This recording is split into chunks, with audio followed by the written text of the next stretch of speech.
Hello everyone, कैसे हैं आप सभी। एक बार फिर से आप सभी का जियोग्राफी वाला जयपुर यूट्यूब चैनल पर हार्दिक स्वागत है। आज के इस सेशन में हम चैप्टर फर्स्ट को कंटिन्यू करेंगे और हम इंडिया की ह्यूमन जियोग्राफी के बारे में पढ़ रहे हैं। और इसका जो फर्स्ट चैप्टर है उसमें हमने प्रीवियस सेशन में जनसंख्या के बारे में टॉपिक को स्टार्ट किया था। और इसमें हमने बेसिक चीज़ें देखी थी, जो जनसंख्या का वितरण है भारत में वो कहाँ पे ज़्यादा है, कहाँ पे कम है। और उसके बाद में हमने जो नेक्स्ट टॉपिक पढ़ा था वो जनसंख्या के घनत्व के बारे में पढ़ा था। और हमने पढ़ा था कि 2011 की जनगणना के अनुसार भारत का जो जनसंख्या घनत्व है वो 382 व्यक्ति प्रति वर्ग किलोमीटर है। और 1951 में वे 117 था। उसी तरह से जो मैक्सिमम है वो राष्ट्रीय राजधानी क्षेत्र में दिल्ली में है 11,297। फिर स्टेट वाइज की बात की थी हमने, जिसमें बिहार का सर्वाधिक है 1102। उसके बाद में पश्चिमी बंगाल का 1029 और उत्तर प्रदेश का 829 है। ठीक है, तो इस प्रकार से हमने बेसिक जो पॉपुलेशन डिस्ट्रीब्यूशन एंड जो डेंसिटी है उसके बारे में बात की थी। और उसके बाद में हमने जो कायिक घनत्व और कर्षीय घनत्व इसके बारे में डिस्कशन किया था। जिसमें कायिक घनत्व की डेफिनेशन है कुल जनसंख्या। और उसमें उसका जो निवल कृषिगत क्षेत्र है उससे जो अनुपात में है वो होता है कायिक घनत्व। और कृषि घनत्व में जो कुल जनसंख्या घन जो सॉरी कुल जनसंख्या है उसके स्थान पर यदि कुल कृषि जनसंख्या की डाटा को रख के उसके सामने जो रेशियो है वो निवल कृषि कर्षित क्षेत्र है उसका निकाले तो फिर कर्षीय घनत्व निकल जाता है। यानी फॉर एग्जांपल इंडिया में 100 मान लो कि 100 करोड़ पॉपुलेशन है। ठीक है, तो 100 करोड़ में से ऐसा तो है नहीं कि 100 करोड़ पूरी कृषि पर डिपेंड है। ठीक है, तो हो सकता है 50 या 60 करोड़ जनसंख्या कृषि पर हो, क्योंकि इंडियन जो इकोनॉमी है वो एग्रीकल्चरल ओरिएंटेड इकोनॉमी है। ठीक है, तो इस वजह से ये कृषि घनत्व निकालने का पैरामीटर है। ठीक है, नेक्स्ट हमारा टॉपिक है जनसंख्या की वृद्धि। ठीक है, अब आज हम जो पॉपुलेशन ग्रोथ है इंडिया की और उनका जो पैरामीटर है, कहने का मतलब 1901 से लेके 2011 तक जो पॉपुलेशन ग्रोथ है इंडिया की 10 की वृद्धि दर है उसके बारे में देखेंगे, इसका क्या फ्लो रहा है। ठीक है, तो चलिए डिस्कशन स्टार्ट करते हैं। इसमें कह रहा है कि जनसंख्या वृद्धि दो समय बिंदुओं के बीच किसी क्षेत्र विशेष में रहने वाले लोगों की संख्या में परिवर्तन को कहते हैं। दो समय बिंदु यानी 2001 से 2011 के बीच में भारत के भौगोलिक क्षेत्र में कितनी जनसंख्या की ग्रोथ हुई है उसके बारे में। इसकी दर को प्रतिशत में व्यक्त किया जाता है। जनसंख्या वृद्धि के दो घटक होते हैं, जिसमें एक है प्राकृतिक और दूसरा है अभिप्रेरित। ठीक है, तो इसमें एक तो यह है कि इसमें परसेंटेज में व्यक्त किया जाता है। फॉर एग्जांपल 2001 में भारत की जनसंख्या थी 100 और 2011 में ये हो गई है 115। ठीक है, तो कितना परसेंट ग्रोथ हुई है, मतलब पहले 100 थी और अब 115 हो गई, तो 15% ग्रोथ हुई है। ठीक है, तो ऐसे हम आगे जो पॉपुलेशन सेंसस है उसके टोटल पॉपुलेशन सेंसस के पॉइंट ऑफ व्यू से देखेंगे। और इसमें है कि जबकि प्राकृतिक वृद्धि का विश्लेषण अशोधित जन्म दर मृत्यु दर के दरों से निर्धारित किया जाता है। और अभिप्रेरित घटकों को किसी दिए गए क्षेत्र में लोगों के अंतर्वर्ती और बहिर्वर्ती संचलन की प्रबलता द्वारा स्पष्ट किया जाता है। ठीक है, जो नेचुरल ग्रोथ होती है उसमें क्रूड बर्थ रेट और क्रूड डेथ रेट है। ठीक है, उसके डाटा के पॉइंट ऑफ व्यू से हम नेचुरल जो ग्रोथ रेट है उसको डिसाइड करते हैं। ठीक है, उसी प्रकार से जो अभिप्रेरित घटक है, फॉर एग्जांपल माइग्रेशन हो गया। ठीक है, माइग्रेशन से फॉर एग्जांपल ये कोई ए लोकेशन है और यहाँ पे बी लोकेशन है। यहाँ पे ए लोकेशन पे पॉपुलेशन ग्रोथ तो बहुत ज़्यादा है। ठीक है, लेकिन जो जनसंख्या की वृद्धि है वो बी लोकेशन पर ज़्यादा है। क्यों है, क्योंकि यहाँ पे जो जन्म लेने के बाद में जो व्यक्ति महिला या स्त्री या पुरुष है वो क्या करते हैं, बी लोकेशन पर माइग्रेशन कर जाते हैं, माइग्रेट हो जाते हैं। ठीक है, तो इस वजह से बी लोकेशन की जो पॉपुलेशन है वो ग्रोथ हो जाती है। जबकि जो नेचुरल ग्रोथ है वो ए पॉइंट पे ज़्यादा होगी। ठीक है, तो बेसिक डिफरेंस यही है। फिर भी इस अध्याय में हम भारत की जनसंख्या की केवल प्राकृतिक वृद्धि की विवेचना करेंगे। ठीक है, जो इंडिया की नेचुरल पॉपुलेशन ग्रोथ है उसके बारे में बात करेंगे। भारत की जनसंख्या के दोनों दशकीय एवं वार्षिक दर बहुत ऊंचे हैं और समय के साथ नित्य बढ़ रहे हैं। भारत की जनसंख्या की वार्षिक वृद्धि दर 1.64% है। ठीक है, तो ये इंपॉर्टेंट है। भारत की जो एनुअल ग्रोथ रेट है पॉपुलेशन की वो 1.64 है। ठीक है, उसके बाद में जनसंख्या के दोगुना होने का समय, यानी जनसंख्या के दोगुना होने का समय वर्तमान वार्षिक वृद्धि दर पर किसी भी समय किसी भी जनसंख्या के दोगुना होने में लगने वाला समय है। ठीक है, यानी कि फॉर एग्जांपल इंडिया की पॉपुलेशन 100 करोड़ है। अब 100 करोड़ से 200 करोड़ कब होगी। ठीक है, जैसे 100 करोड़ माना कि हो गई 2001 में। ठीक है, इमेजिन कीजिए 2001 में तो 2011 में है 121 करोड़। ठीक है, तो 121 करोड़ का 242 करोड़ वापस कब होगी? ठीक है, तो ये जो टाइम पीरियड है, बीच में गैप है, 50 साल लगेंगे, 40 साल लगेंगे, इसको बोलते हैं जनसंख्या के दुगुना होने का समय। और इससे प्रीवियस हमने जो फंडामेंटल ऑफ ह्यूमन ज्योग्राफी है 12th क्लास की एनसीईआरटी, उसमें वर्ल्ड पॉपुलेशन के बारे में देखा था, तो उसमें हमने कॉन्टिनेंट वाइज देखा था, फिर वर्ल्ड की पॉपुलेशन का देखा था, डबलिंग पे जो डबल होने का पैटर्न देखा था, उसके बाद में पॉपुलेशन ग्रोथ का देखा था। ठीक है, तो ये सारी चीज़ें हमने, जो ये क्रूड बर्थ रेट है, क्रूड डेथ रेट है, ये सारी चीज़ें हमने वहाँ पे डिस्कस की है। ठीक है, तो यदि आपने वो टॉपिक नहीं डिस्कस किए, नहीं देखें, तो एक बार वहाँ पे ज़रूर जाके उस प्ले लिस्ट में देखिए कि जब हमने वर्ल्ड पैटर्न देखा था पॉपुलेशन का, उसमें ये सारी चीज़ें डिस्कस की है। ठीक है, नेक्स्ट है, विगत एक शताब्दी में भारत की जनसंख्या की वृद्धि वार्षिक जन्म दर और मृत्यु दर तथा प्रवासन की दर के कारण हुई है, इसीलिए यह विभिन्न प्रवृत्तियों को दर्शाती है। इस अवधि में वृद्धि की चार सुस्पष्ट प्रावस्थाओं को पहचाना गया है। ठीक है, तो अब हम पहले ये तालिका को देख लेते हैं कि जो भारत में 10 की वृद्धि दर है 1901 से 2011 के बीच में। ठीक है, 1901 में कुल जनसंख्या तो ये थी, लेकिन जो वृद्धि दर है उसका कोई डाटा नहीं था हमारे पास। फिर 1911 में कुल जनसंख्या ये थी। ठीक है, और उसके बाद में जो निरपेक्ष जनसंख्या ये है, तो जो ग्रोथ हुई है वो 5.75% हुई है। उसके बाद में ये ईयर इंपॉर्टेंट है 1921।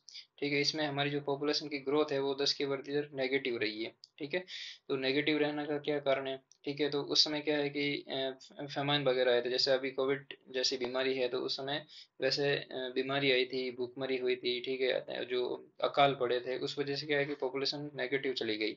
ठीक है, तो ये ईयर इंपॉर्टेंट है, याद रखना है 1921 का। सॉरी। ठीक है, तो 1921 का ईयर याद रखना, यहाँ पे पॉपुलेशन माइनस में गई थी।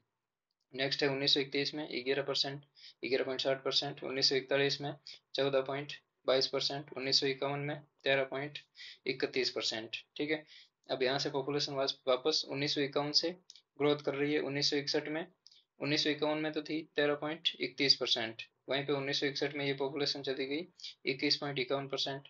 फिर 1971 में ये 24.80, और 1981 में पॉपुलेशन घटने लगी वापस। ठीक है, 51 से लेके 71 तक बढ़ रही थी, वापस 81 में पॉपुलेशन कम हुई 24.67। उसके बाद में 1991 में पॉपुलेशन 24 से 23 हो गई 23.85, और 2001 में ये पॉपुलेशन 21.54 हो गई, और 2011 में पॉपुलेशन ग्रोथ रेट है वो इंडिया की 10 की वृद्धि दर है वो 17.64% रही है। ठीक है, तो आज़ादी के बाद का डाटा पूछते हैं हमसे। ठीक है, तो याद रखना है 1951 से 71 तक तो पॉपुलेशन में ग्रोथ हुई थी। ठीक है, और उसके बाद में वापस धीरे धीरे पॉपुलेशन ग्रोथ कम होने लगी। ठीक है, तो 1971 में हाईएस्ट पॉपुलेशन ग्रोथ थी हमारी 24.80। ठीक है, यहाँ पे देख सकते हैं, जो 1971 में पॉपुलेशन थी वो 24.80 थी। ठीक है, तो 81 में वापस कम होने लगी और धीरे धीरे ये कम हो रही है। ठीक है, अब वार्षिक वृद्धि दर तो इंडिया की थी 1.64%। ठीक है, और 10 की वृद्धि दर कितनी है? 17.64%। तो ये याद रखने हैं, दो डाटा इंपॉर्टेंट है। ठीक है, इसमें 10 के वृद्धि दर ज्ञात करने का एक फॉर्मूला है, कभी भी एग्जाम में पूछ सकते हैं। ठीक है, तो इसमें P1 का मतलब है आधार वर्ष की जनसंख्या, और उसके बाद में P2 का मतलब है वर्तमान वर्ष की जनसंख्या। ठीक है, तो यहाँ पे ये ग्रोथ रेट की बात कर रहा है, 10 की वृद्धि दर यानी ग्रोथ रेट की, और इसको इंटू 100 यानी मल्टीपल 100 कर देंगे तो 10 की वृद्धि दर आ जाएगी। ठीक है, तो ये फॉर्मूला भी इंपॉर्टेंट है, याद रखना है। ठीक है, अब ये है कि जो चार हमने अवस्थाओं की बात की थी ऊपर, उनमें पहली अवस्था है, जो स्टेज फर्स्ट है, वो है 1901 से 1921 की अवधि। ठीक है, इस अवधि को भारत की जनसंख्या की वृद्धि दर की रुद्ध अथवा स्थिर प्रावस्था कहा जाता है, क्योंकि इस अवधि में जनसंख्या वृद्धि दर अत्यंत निम्न रही, यहाँ तक कि 1911 से 1921 के दौरान ऋणात्मक वृद्धि दर्ज की गई। ठीक है, इसमें जनसंख्या दर तथा मृत्यु दर दोनों ऊंचे थे, जिसमें वृद्धि दर निम्न बनी रही। ठीक है, निम्न स्वास्थ्य एवं चिकित्सा सेवाएं, अधिकतर लोगों की निरक्षरता, भोजन एवं अन्य आधारभूत आवश्यकताओं का अपर्याप्त वितरण इस अवधि में मोटे तौर पर उच्च जन्म दर और उच्च मृत्यु दर दरों के लिए उत्तरदायी थे। ठीक है, तो कहने का मतलब 1901 से 1981 की जो टाइम पीरियड था, उसमें स्थिर प्रावस्था कहा जा सकता है इसको। ठीक है, और इसमें 1911 से 1921 के बीच में हमने ऊपर पढ़ा था अभी इंडेक्स में कि वहाँ पे नेगेटिव पॉपुलेशन ग्रोथ रेट रही है। अब इसका कारण क्या है कि एक तो स्वास्थ्य संबंधित जो सुविधाएं थी वो निम्न थी, जो हेल्थ फैसिलिटी थी वो भी निम्न थी। अधिकतर लोग है जो अनपढ़ थे, ठीक है, निरक्षर थे, इलिटरेट थे। भोजन और अन्य आधारभूत आवश्यकताओं की अपर्याप्त वितरण था, ठीक है, खाने के प्रॉपर संसाधन नहीं थे लोगों के पास में, इस वजह से ये सारी प्रॉब्लम उनको फेस करनी पड़ी। ठीक है, नेक्स्ट है जो स्टेज सेकंड है, पीरियड जो सेकंड है उसमें है कि 1951 से, सॉरी 1921 से 1951 के बीच में के दशकों को जनसंख्या की स्थिर वृद्धि की अवस्था के रूप में जाना जाता है। देश भर में स्वास्थ्य एवं स्वच्छता में व्यापक सुधारों ने मृत्यु दर को नीचे ला दिया, साथ ही बेहतर परिवहन एवं संचार तंत्र से वितरण प्रणाली में सुधार हुआ। फलस्वरूप अशोधित जन्म दर ऊंची बनी रही, जिससे पिछली प्रवस्था की तुलना में वृद्धि दर उच्चतर रही है। और 1920 के दशक की महान आर्थिक मंदी और द्वितीय विश्व युद्ध की पृष्ठभूमि में ये वृद्धि दर प्रभावशाली थी। ठीक है, कहने का मतलब जो वर्ल्ड इकोनॉमिक रिसेशन आया और उसके बाद में सेकेंड वर्ल्ड वॉर के बाद में भी ये जो इंडिया की ग्रोथ रेट है वो अच्छी रही थी। ठीक है, तो ये 1921 से 51 के बीच का जो दशक है, दस की वृद्धि दर है यहाँ पे अच्छी रही थी, कहने का मतलब स्थिर वृद्धि दर की अवस्था के रूप में था। और देश भर में स्वास्थ्य और जो स्वच्छता है, ठीक है, हेल्थ और जो सैनिटेशन है उसमें इम्प्रूवमेंट आया था। और ट्रांसपोर्टेशन एंड ट्रेड के बीच में और कम्युनिकेशन सिस्टम अच्छा हुआ था। ठीक है, तो हम देखते हैं कि फर्स्ट वर्ल्ड वॉर के बाद में जो उस समय इंडिया औपनिवेशीकरण का पार्ट था, तो उस समय अंग्रेजों ने इंडिया में हेल्थ और मेडिकल फैसिलिटी पे फोकस किया। उसके बाद में ट्रांसपोर्टेशन एंड ट्रेड बढ़ा था, और उसके बाद में जो कम्युनिकेशन का जो सिस्टम है वो भी अच्छा डेवलप हुआ था, तो इस वजह से लोगों में थोड़ी जागरूकता बढ़ी। उसके बाद में जो पीरियड सी है, प्रावस्था इसमें है कि 1951 से 81 के दशकों को भारत की जनसंख्या का विस्फोटक की अवधि के रूप में जाना जाता है। अब विस्फोटक क्यों माना जाता है, यहाँ पे इंडेक्स में देखिए कि 1951 से 1981 के बीच, ठीक है, अब यहाँ पे इमेजिन कीजिए दो कंटिन्यू ईयर में पॉपुलेशन है जो 24.80 और 24.67 बढ़ रही है, और 13 से सीधी 21 आ गई है। ठीक है, तो कहने का मतलब लगभग पॉपुलेशन जो ग्रोथ है वो डबल से थोड़ी सी कम रही थी। ठीक है, तो इसलिए इसको जनसंख्या का विस्फोटक अवधि के रूप में माना जाता है। यह देश में मृत्यु दर में तीव्र ह्रास और जन्म की उच्च प्रजनन दर के कारण हुआ है। औसत वार्षिक वृद्धि दर 2.2% तक ऊंची रही। ठीक है, यानी जो पॉपुलेशन ग्रोथ है वो प्रतिवर्ष 2.2% रही, प्रेजेंट टाइम में 1.64% है। ठीक है, तो उस वजह से ये जनसंख्या के विस्फोटक की अवधि रही। स्वतंत्रता प्राप्ति के बाद यही वह अवधि थी जिसमें एक केंद्रीकृत नियोजन प्रक्रिया के माध्यम से विकासात्मक कार्यों को आरंभ किया गया और अर्थव्यवस्था सुधरने लगी, जिससे अधिकांश लोगों के जीवन की दशाओं में सुधार सुनिश्चित हुआ। परिणाम स्वरूप जनसंख्या की प्राकृतिक वृद्धि दर उच्च और वृद्धि दर उच्चतर हुई। इन सब के अतिरिक्त तिब्बतियों, बांग्लादेशियों, नेपालियों को देश में लाने वाले बढ़ते अंतर्राष्ट्रीय प्रवास और यहाँ तक कि पाकिस्तान से आने वाले लोगों ने भी यहाँ उच्च वृद्धि दर में योगदान दिया। ठीक है, कहने का मतलब एक तो इंडिया उसमें आज़ाद हुआ था। ठीक है, नया नया आज़ाद हुआ था, उसके बाद में आज़ादी के बाद में इंडिया ने हेल्थ फैसिलिटी और मेडिकल फैसिलिटी पे अच्छा काम किया। और उसके बाद में जो पॉपुलेशन का जो एक होता है ना, देश की आज़ादी के बाद में जो इंडियंस है वो उसका जो एक मेंटलिटी है वो भी चेंज हो गई। और उसके बाद में जो शरणार्थी थे, ठीक है, पड़ोसी देशों से इंडिया में आए, तो इस वजह से ये नेचुरल ग्रोथ रेट इंडिया की हाई रही इस टाइम पे। ठीक है, और नेक्स्ट है प्रवस्था इसमें है कि 1981 के पश्चात वर्तमान देश की जनसंख्या वृद्धि दर यद्यपि ऊंची बनी रही, परंतु धीरे धीरे मंद गति से घटने लगी है। ठीक है, तालिका देख ली हमने। ठीक है, एक बार वापस देख लेते हैं कि 1981 के बाद में जो पॉपुलेशन है वो लगातार कम हो रही है। ठीक है, पॉपुलेशन है तो हाई लगी, लगातार कम हो रही है, जैसे 24 से 23 हो गई, 23 से 21 और 21 से 17 हो गई। ठीक है, तो इस वजह से ये सिचुएशन है। ऐसी जनसंख्या वृद्धि के लिए अशोधित जन्म दर की अधोमुखी प्रवृत्ति को उत्तरदायी माना जाता है। अधोमुखी प्रवृत्ति का मतलब है कि जन्म दर धीरे धीरे कम हो रही है। ठीक है, हमने यहाँ पे पढ़ा था 2.2% प्रतिवर्ष थी। ठीक है, लेकिन प्रेजेंट टाइम ये धीरे धीरे 1.64 पे आ गई। तो इस वजह से उत्तरदायी है। बदले में यह देश में विवाह के समय औसत आयु में वृद्धि की जीवन गुणवत्ता विशेष रूप से स्त्री शिक्षा में सुधार से प्रभावित हुई है। कहने का मतलब पहले जो लड़के और लड़की की जो मैरिज की आयु थी, जो लड़की की मैरिज की आयु थी वो पहले 16 या 18 वर्ष थी। ठीक है, अब वो 21 वर्ष हो गई है। ठीक है, तो इस वजह से ये जो चेंजेज है वो धीरे धीरे आया है, क्योंकि इस टाइम पीरियड में वो लड़की अच्छी पढ़ लिख लेगी, ठीक है, और अपने पैरों पे खड़ी हो जाएगी, या जो अपनी जो लाइफ का इंपॉर्टेंस है वो समझ लेगी, तो बाद में वो विवाह को थोड़ा डिले कर सकते हैं, ठीक है। और घर वालों की अंडरस्टैंडिंग मैच हो जाए तो फिर तो क्या नहीं क्या है, ठीक है, लाइफ पे ज़्यादा फोकस होता है, ठीक है, तो इस वजह से ये सारी बातें हुई। ठीक है, नेक्स्ट है, देश में जनसंख्या की वृद्धि दर अभी भी ऊंची बनी है, और विश्व विकास रिपोर्ट द्वारा ये प्रक्षेपित किया गया है कि 2025 ईस्वी तक भारत की जनसंख्या 135 करोड़ स्पर्श करेगी, ठीक है। तो ये अभी प्रेजेंट टाइम में इंडिया है जो चीन को पॉपुलेशन में पछाड़ चुका है, यानी नंबर वन पे है इंडिया वर्ल्ड में, ठीक है। और 2025 तक ये अनुमान है कि पॉपुलेशन 135 करोड़ का जो डाटा है वो स्पर्श कर लेगी। अब तक किए गए विश्लेषण औसत वृद्धि दर को दर्शाते हुए, किंतु देश के एक क्षेत्र से दूसरे क्षेत्र में वृद्धि दर में विस्तृत भिन्नताएं पाई जाती है, तो परिशिष्ट जिसकी विवेचना नीचे की गई है, ठीक है। तो एक बार इसको देखते हैं।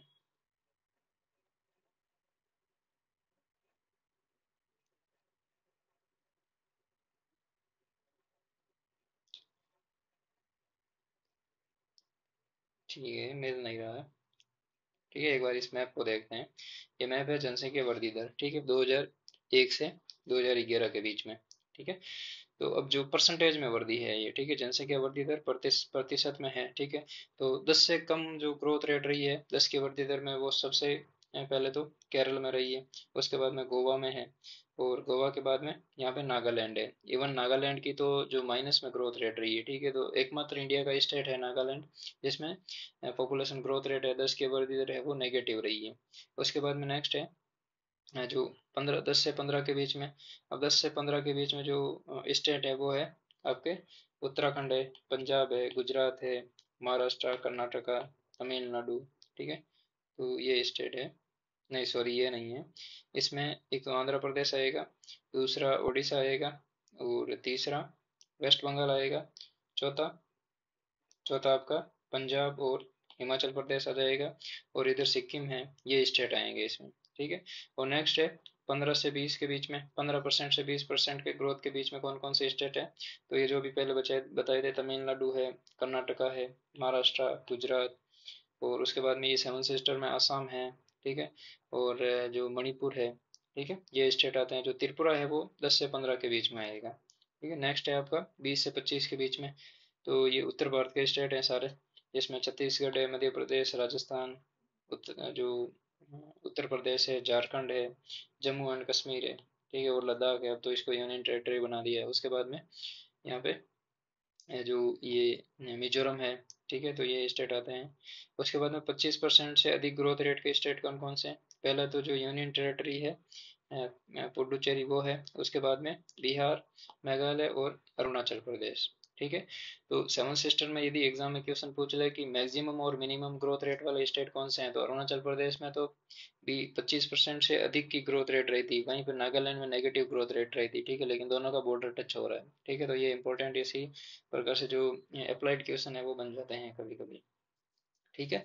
अब नेक्स्ट है जनसंख्या वृद्धि में क्षेत्रीय भिन्नताएं, ठीक है। अब हमने एक तो ओवरऑल इंडिया का पढ़ा था कि इंडिया में पॉपुलेशन है वो जो ग्रोथ है वो 17 पॉइंट कुछ रही है, ठीक है, 17.64% रही है इंडिया की बात करें। लेकिन हम वही बात करें तो नागालैंड में माइनस में रही थी, उसके बाद में केरल और गोवा में अपेक्षाकृत कम रही थी। उसी प्रकार से बिहार और अरुणाचल प्रदेश और मेघालय में पॉपुलेशन ग्रोथ है वो 25% से अधिक रही है 10 की वृद्धि दर। तो ये क्षेत्रीय विभिन्नताएं क्यों है, इनका क्या कारण है ये देखते हैं। कि 1991 से 2001 के दौरान भारत के राज्यों और केंद्र शासित प्रदेशों में जनसंख्या की वृद्धि दर सुस्पष्ट प्रतिरूप दर्शाती है। केरल, कर्नाटका, तमिलनाडु, आंध्र प्रदेश, ओडिशा, पुडुचेरी और गोवा जैसे निम्न वृद्धि दर पाई जाती हैं, जो 10 दशक में 20% से अधिक नहीं हुई। केरल में 9.4% में न केवल इस वर्ग में राज्यों में बल्कि पूरे देश में निम्नतम वृद्धि दर दर्ज की गई है, ठीक है। यानी यदि नागालैंड की बात छोड़ दें, ठीक है, सेवन सिस्टर की बात छोड़ दें या छोटे स्टेट की बात छोड़ दें, तो जो अपेक्षाकृत बड़े स्टेट है उनमें केरला एकमात्र स्टेट है जिनकी पॉपुलेशन ग्रोथ रेट है वो जो 10 की वृद्धि दर है वो बहुत कम रही है, 9.4% के आसपास। उसी प्रकार से देश के उत्तरी पश्चिमी, उत्तरी और उत्तर मध्य भागों में पश्चिम से पूर्व स्थित राज्यों की एक सतत पेटी में दक्षिणी राज्यों की अपेक्षा उच्च वृद्धि दर पाई जाती है। हमने अभी पढ़ा था ना, ये दक्षिण में तो ग्रोथ रेट है वो बहुत ही कम है, ठीक है। उसी प्रकार से ये सतत पेटी है, राजस्थान, मध्य प्रदेश, उत्तर प्रदेश, बिहार, ठीक है, छत्तीसगढ़ और झारखंड, ये राज्य, ठीक है, इनकी बात कर रहा है। तो यहाँ पे इस पेटी के राज्यों में गुजरात, महाराष्ट्र, राजस्थान, पंजाब, हरियाणा, उत्तर प्रदेश, उत्तराखंड, मध्य प्रदेश, सिक्किम, असम, पश्चिमी बंगाल, बिहार, छत्तीसगढ़, झारखंड की औसत वार्षिक वृद्धि दर है वो 20 से 25 के बीच में रही है। ठीक है, जो तो परसेंटेज, यहाँ पे पॉपुलेशन भी ज़्यादा है। ठीक है, यहाँ पे हमने पढ़ा था कि 10%, जो 10 स्टेट है उनकी पॉपुलेशन मिला के इंडिया की टोटल 75% पॉपुलेशन बनती है। ठीक है, तो जो छोटे स्टेट है, फॉर एग्जांपल मेघालय में नेगेटिव पॉपुलेशन ग्रोथ रेट रही है, तो भी वो इंडिया की ओवरऑल पॉपुलेशन पे कोई फर्क नहीं पड़ने वाला उनका। ठीक है, यदि यूपी की पॉपुलेशन में नेगेटिव ग्रोथ रेट होती ना, तो इंडिया की पॉपुलेशन में फर्क पड़ता है, क्योंकि जो नागालैंड की पॉपुलेशन है वो इंडिया की पॉपुलेशन में मुश्किल से 1 या 2% होगी। ठीक है, वहीं पे जो यूपी बिहार की पॉपुलेशन है वो 1/4% पार्टिसिपेट करती है। ठीक है, तो इस वजह से जो छोटे स्टेट है उनमें पॉपुलेशन ग्रोथ रेट ज़्यादा हाई या कम हो, उससे कोई फर्क नहीं पड़ता है। ठीक है, वर्ष 2001 से 2011 के दौरान सभी राज्यों और केंद्र शासित प्रदेशों में पिछले दशक 1991 से 2001 की तुलना में जनसंख्या वृद्धि दर धीमी रही है। 6 सर्वाधिक जनसंख्या वाले राज्यों, उसमें कौन कौन से हैं? उत्तर प्रदेश, महाराष्ट्र, बिहार, पश्चिमी बंगाल, आंध्र प्रदेश और मध्य प्रदेश में भी 1991 से 2001 की तुलना में 2001 से 2011 में 10 की वृद्धि दर कम रही है। आंध्र प्रदेश में सबसे कम है 3.5, महाराष्ट्र में सर्वाधिक है 6.7% की गिरावट। ठीक है, ये कमी हुई है पॉपुलेशन ग्रोथ रेट में। ठीक है, इसी प्रकार तमिलनाडु में 3.9% और पुडुचेरी में 7.1% पिछले दशक की तुलना में 2011 से, मतलब 1 से 11 के बीच में कुछ वृद्धि दर्ज की गई है। ठीक है, अब आपका एग्जाम में क्वेश्चन कैसे बनेगा? फॉर एग्जाम्पल, यहाँ पे आपको क्वेश्चन पूछ लेगा कि अ, भारत के किस राज्य में सर्वाधिक 10 की वृद्धि दर कम हुई है। ठीक है, तो वो आपको क्वेश्चन में पूछ रहेगा, एक ऑप्शन में नागालैंड दे देगा, ठीक है, दूसरे में आपका तमिलनाडु दे देगा, ठीक है, तीसरे में पुडुचेरी दे देगा, ठीक है, केंद्र शासित ये राज्य दोनों का पूछ लेगा, और चौथे का महाराष्ट्र दे देगा। ठीक है, तो आपको महाराष्ट्र करना, क्योंकि सबसे जो ज़्यादा ये जो ग्रोथ हुई है, नेगेटिव ग्रोथ रेट यानी जनसंख्या वृद्धि दर कम हुई है, 10 की वृद्धि दर, वो महाराष्ट्र में हुई है। ठीक है, 6.7%। ठीक है, उसी प्रकार से तमिलनाडु 3.6 और पुडुचेरी 7.1 पिछले दशक की तुलना में कुछ वृद्धि दर की गई है। ठीक है, अब नेक्स्ट है कि भारत की जनसंख्या वृद्धि का एक महत्वपूर्ण पक्ष इसके किशोरों की वृद्धि है। ठीक है, वर्तमान में किशोर अर्थात 10 से 19 वर्ष की आयु का अंश 20%, 20.9% है, यानी लगभग 21% है। ठीक है, अब यहाँ पे किशोर एग्जाम में क्वेश्चन पूछ लेंगे कि जो किशोर आयु वर्ग है उनकी वर्ष के अनुसार क्या कौन से आंकड़े हैं। ठीक है, तो 10 से 19 वर्ष के बीच में जो भी जो लड़के और लड़कियां हैं उनको किशोर आयु वर्ग में डालते हैं, और उनकी पॉपुलेशन 20.9% है 2011 के अनुसार, जिसमें 52.7% किशोर है और 47.3% किशोरियां, यानी लड़के हैं ज़्यादा 52.7% और लड़कियां हैं कम 47.3%। किशोर जनसंख्या यद्यपि उच्च संभावनाओं से युक्त युवा जनसंख्या समझी जाती है, यदि इन्हें समुचित ढंग से मार्गदर्शित या दिशा निर्देशित न किया जाए तो ये काफ़ी वल्नरेबल भी हो सकते हैं। यानी कि जो इनको यदि फॉर एग्जांपल ये 19 वर्ष के हैं, 19 के बाद में 20, 21, 22, 23 इस साल में आएंगे, यदि इनको प्रॉपर रोजगार और इनकी एबिलिटी के अनुसार इनको अपॉर्चुनिटी नहीं मिलेगी, तो ये फिर अपनी जो डायरेक्शन लेस हो जाएंगे और फिर देश की प्रोडक्टिविटी में योगदान नहीं दे पाएंगे। ठीक है, और इवन खुद की लाइफ को भी कहीं ना कहीं ट्रबल में डाल देंगे। ठीक है, ट्रबल का मतलब है कि ये अच्छा, कहने का मतलब जो जो प्रॉपर रोजगार होता है, फैसिलिटी होती है, ये प्राप्त नहीं कर पाएंगे।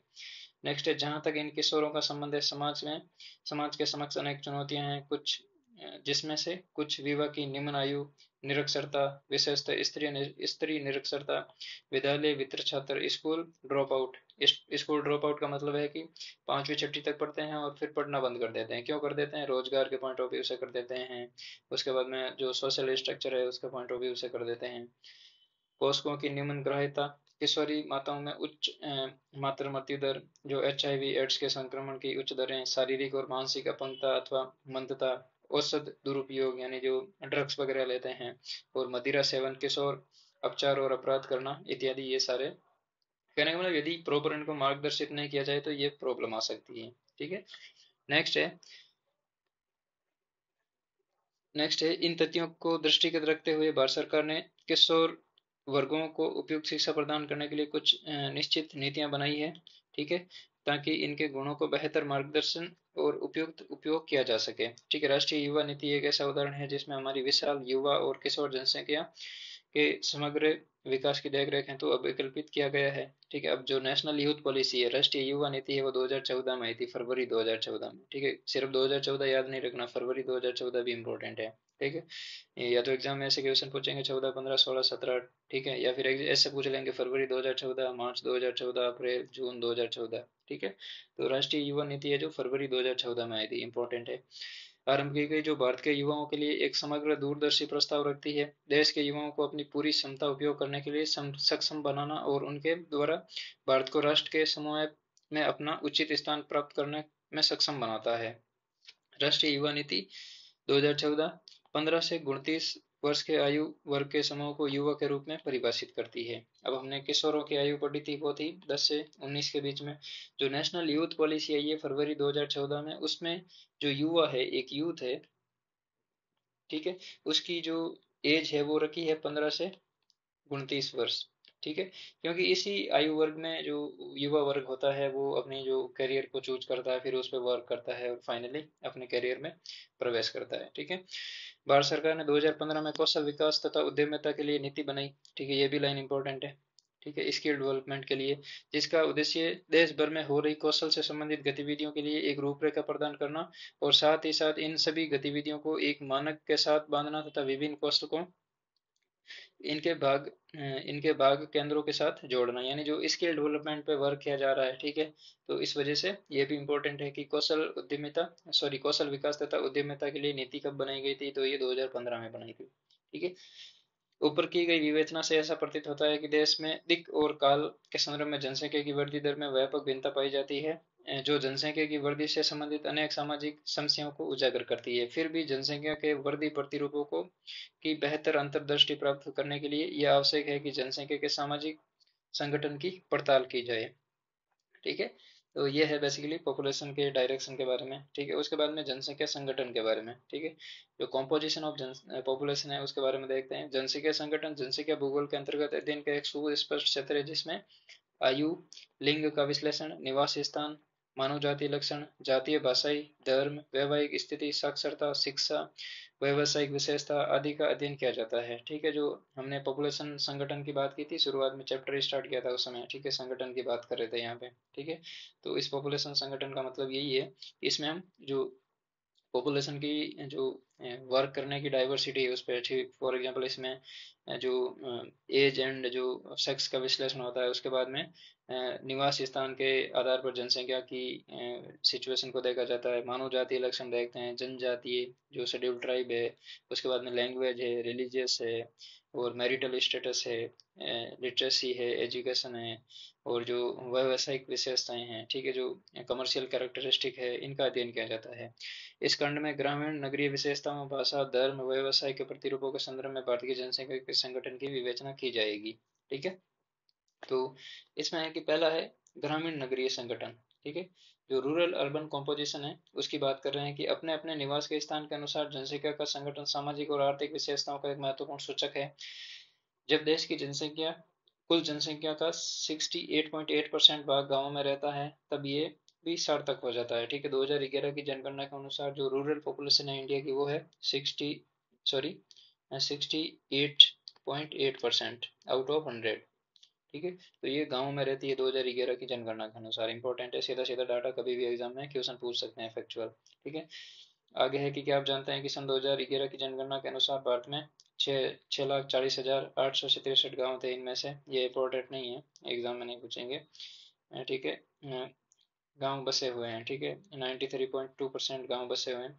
फिर भी पूरे देश में ग्रामीण जनसंख्या का वितरण समान नहीं है। अब जैसे हमने पॉपुलेशन डिस्ट्रीब्यूशन पढ़ा था, ठीक है, डेंसिटी पढ़ी थी, उसके बाद में ग्रोथ रेट पढ़ी थी। ठीक है, तो इस वजह से ये भौगोलिक क्षेत्र, हमने शुरुआत में जो 12th क्लास की दूसरी एनसीईआरटी पढ़ी थी उसमें हमने पढ़ा था कि जो जनसंख्या वितरण को कौन कौन से कारक प्रभावित करते हैं। ठीक है, तो हमने 3-4 पॉजिटिव पढ़े थे और 3-4 नेगेटिव पढ़े थे। उसमें हमने पढ़ा था कि जो समतल मैदानी क्षेत्र हो, कोस्टल एरिया हो, जल की उपलब्धता हो, संसाधनों की उपलब्धता हो, वहाँ पर पॉपुलेशन का जो कंसंट्रेशन है वो ज़्यादा रहता है। उसी प्रकार पहाड़ी क्षेत्र हो, मरुस्थलीय क्षेत्र हो, और जो घने जंगलों का क्षेत्र हो, ठीक है। तो इस टाइप के क्षेत्र है, वहाँ पे पॉपुलेशन कम पाई जाती है। ठीक है। तो इसी का ये एक आउटकम है कि पॉपुलेशन पूरे जो ग्रामीण जनसंख्या के वितरण है वो समान नहीं है। ठीक है। आपने ध्यान दिया होगा कि बिहार और सिक्किम जैसे राज्यों में ग्रामीण जनसंख्या का प्रतिशत बहुत अधिक है। गोवा और महाराष्ट्र राज्यों की कुल जनसंख्या का आधे से कुछ अधिक भाग गांवों में बसता है। ठीक है। तो यहाँ पे बिहार और सिक्किम का ग्रामीण जनसंख्या का जो रेशियो ज़्यादा क्यों है, क्योंकि यहाँ पे मैदानी क्षेत्र है, फर्टाइल लैंड है। ठीक है। तो व्यक्तियों को शहर में जाने की जरूरत नहीं होती है। ठीक है। पानी मिल जाता है, खेती के लिए अच्छी उपजाऊ जमीन मिल जाती है इनको। ठीक है। तो ये ग्रामीण स्तर पर अपना रोजगार कर सकते हैं। दूसरी ओर दादर और नगर हवेली 53.38% को छोड़कर केंद्र शासित प्रदेशों का लघु अनुपात ही ग्रामीण जनसंख्या का है। गांवों का आकार भी काफी हद तक भिन्न है। उत्तरी पूर्वी भारत के पहाड़ी राज्यों, पश्चिमी राजस्थान और कच्छ के रण में 200 व्यक्ति से कम और केरल व महाराष्ट्र के कुछ भागों में 17,000 व्यक्ति तक पाए जाते हैं। कहने का मतलब जो उत्तरी पूर्वी राज्य और पश्चिमी राजस्थान और कच्छ का क्षेत्र है, वहाँ पर एक गांव में 200 व्यक्ति से भी कम व्यक्ति पाए जाते हैं। ठीक है। वहीं पर जो केरला और महाराष्ट्र के कुछ गांव है, जहाँ पे पॉपुलेशन 17,000 से ज़्यादा पाई जाती है। ठीक है। तो इस वजह से ये कहने का मतलब वेरिएबिलिटी है। ठीक है। वहाँ पे ये भिन्नताएं हैं। भारत की ग्रामीण जनसंख्या के वितरण का प्रतिरूप का संपूर्ण परीक्षण उजागर करता है कि अंतर्राज्यीय और अंतर्राज्यीय दोनों स्तर पर नगरीकरण का सापेक्षिक परिणाम और ग्रामीण नगरीय प्रवास का विस्तार ग्रामीण जनसंख्या के सांद्रण को नियंत्रित करता है। ठीक है। तो ये बेसिक फैक्टर है जिसकी वजह से जो ग्रामीण जनसंख्या को नियंत्रण करते हैं, उसमें एक मेजर फैक्टर है, वो है प्रवास यानी माइग्रेशन। आपने देखा होगा कि ग्रामीण जनसंख्या के विपरीत भारत की नगरीय जनसंख्या का अनुपात 31.16% है, यानी 31.16% है। ठीक है। अब 68.8% तो रूरल पॉपुलेशन है। ठीक है। उसी प्रकार से 31.16%, ठीक है, यह पॉपुलेशन है वो अर्बन है। ठीक है। तो यहाँ पे 31 पॉइंट डायरेक्ट टू मान सकते हैं, 32 पॉइंट, ये कुछ कॉम्पोजिशन है जो डाटा मतलब वेरिएबिलिटी हो सकती है थोड़ी। ठीक है। तो काफी निम्न है, किंतु पिछले दशक में वृद्धि की बहुत तीव्र दर को दर्शा रहा है। ठीक है। यानी जो पॉपुलेशन की जो अर्बनाइजेशन की प्रवृत्ति है इंडिया में, वो पिछले दशक में काफी अच्छी रही है। कहने का मतलब 1991 से 2001 के बीच में जो अर्बन पॉपुलेशन का पैटर्न था वो कम था, उसकी अपेक्षा जो 2001 से 2011 के बीच में वो धीरे धीरे बढ़ रहा है अर्बनाइजेशन। लोग ग्रामीण क्षेत्र से अर्बन क्षेत्र की तरफ ज्यादा संख्या में जा रहे हैं। नगरीय जनसंख्या की बढ़ती दर समृद्ध आर्थिक विकास, स्वस्थ और स्वास्थ्य संबंधी दशाओं में सुधार के कारण तेजी से बढ़ रही है। यानी अर्बन क्षेत्र में हेल्थ फैसिलिटी अच्छी मिल जाती है, और भी हमने पीछे भी पढ़ा था कि इकोनॉमिक डेवलपमेंट है, यहाँ भी रोजगार मिल जाते हैं। उसके बाद में हेल्थ और जो बेसिक एम्यूनिटीज है उनकी फैसिलिटी मिल जाती है, एजुकेशन अच्छी मिल जाती है, और रहने के लिए उपयुक्त दशाएं मिल जाती है। ठीक है। इस वजह से अर्बनाइजेशन हो रहा है ज़्यादा। कुल जनसंख्या की भांति नगरीय जनसंख्या के वितरण में भी देश भर में भिन्नताएं पाई जाती है। ठीक है। अब यहाँ पे नेक्स्ट है कि फिर भी ऐसा देखा गया है कि लगभग सभी राज्यों और केंद्र शासित प्रदेशों में जनसंख्या, नगरीय जनसंख्या काफी बड़ी है। ये सामाजिक आर्थिक दशाओं के संदर्भ में नगरीय क्षेत्रों के विकास और ग्रामीण नगरीय प्रवास की बढ़ती हुई दर दोनों को इंगित करते हैं। ठीक है। उत्तरी भारत के मैदानों में मुख्य सड़कें, मिलान बिंदु और रेल मार्गों के सटे हुए नगरीय क्षेत्रों कोलकाता, मुंबई, बेंगलोर, मैसूर, मदुरई, कोयम्बटूर, अहमदाबाद, सूरत, दिल्ली, कानपुर, लुधियाना, जालंधर में ग्रामीण नगरीय प्रवास सुस्पष्ट है। ठीक है। कृषि की दृष्टि से प्रगतिरूद मध्य एवं निम्न गंगा के मैदानों, तेलंगाना, असिंचित पश्चिमी राजस्थान, उत्तरी पूर्वी के दूर दराज के पहाड़ी और जनजातीय क्षेत्रों, प्रायद्वीपीय भारत में बाढ़ संभावित क्षेत्रों और मध्य प्रदेश के पूर्वी भाग में नगरीकरण का स्तर निम्न रहा है। ठीक है। तो नगरीकरण का स्तर कहाँ पे है? जहाँ पे औद्योगिक विकास अच्छा है। ठीक है। और नगरीकरण का निम्न स्तर कहाँ पर है? जहाँ पर कहने का मतलब ट्रांसपोर्टेशन, हेल्थ और कम्युनिकेशन की फैसिलिटी अच्छी प्रोवाइड नहीं हो रही है। ठीक है। तो इस वजह से वहाँ पे नगरीकरण का स्तर निम्न रहा है। ठीक है। तो अब देखिए यहाँ पे जो ग्रामीण नगरीय जनसंख्या है उनमें केवल हमें परसेंटेज बताया है कि 68.8% तो रूरल है और 31.16% है वो अर्बन है। ठीक है। लेकिन हमें ये नहीं बताया है कि कौन से स्टेट में ग्रामीण पॉपुलेशन ज़्यादा है, कौन से स्टेट में कम है। ठीक है। तो इसके लिए हम एक जो सेपरेट वीडियो है वो बनाएंगे, और उसमें जो पॉपुलेशन का फॉर एग्जाम्पल हमने जो 10 की वृद्धि दर पढ़ी थी, ठीक है, तो कौन से स्टेट की 10 की वृद्धि दर ज़्यादा थी, कौन से की कम थी, ये डाटा हमने नहीं पढ़ा है। उसके बाद में घनत्व के बारे में पढ़ा था, तो हमने टॉप 5 का तो देख लिया, टॉप 3 5 का, लेकिन टॉप जो बॉटम 5 है उनका नहीं पढ़ा है, ठीक है। और उसके बाद में आगे रहेगा जो भाषाई संगठन है, ठीक है, इसी आधार पर जो पॉपुलेशन का जो कॉम्पोजिशन है उसको एक अलग इंडेक्स में देखेंगे, जो टॉप 5 और टॉप बॉटम है, फॉर एग्जांपल सेक्स रेशियो है और लिटरेसी रेट है, इसमें फीमेल और मेल दोनों की है, कौन से स्टेट में है ये, कौन से में लो है, ठीक है। उसी प्रकार से जो डेंसिटी है और जो रूरल अर्बन पॉपुलेशन का कॉम्पोजिशन है, ठीक है, तो ये सारी चीज़ें हम एक 10 15 मिनट का सेपरेट वीडियो बना के सारी चीज़ें देख लेंगे, ठीक है। तो आज के इस सेशन में इतना ही है, नेक्स्ट में हम भाषाई संगठन को करेंगे और उसके बाद में इस चैप्टर को कंप्लीट कर देंगे, क्योंकि कुछ बचा नहीं है इसमें। एक तो भाषाई संगठन है और ये इंडेक्स इंपॉर्टेंट है, और उसके बाद में यहाँ पे धार्मिक संगठन की बात कर रहा है, और नेक्स्ट यहाँ पे जो श्रमजीवी जनसंख्या का संगठन है, यहाँ पे भी क्वेश्चन बनते हैं। अच्छा, ये जो डायग्राम है, जो इनबॉक्स इंफॉर्मेशन है, वो इम्पोर्टेंट है, क्वेश्चन बनते हैं, ठीक है। तो इस प्रकार से हमारा जो प्राइमरी सेकेंडरी और टर्शियरी सेक्टर है उसका जो पॉपुलेशन और स्त्री पुरुष का जो कॉम्पोजिशन है उसके बारे में सारी चीज़ें देख लेंगे, ठीक है। तो कल तक इस चैप्टर को कंप्लीट कर लेंगे, ठीक है। चलिए, थैंक यू।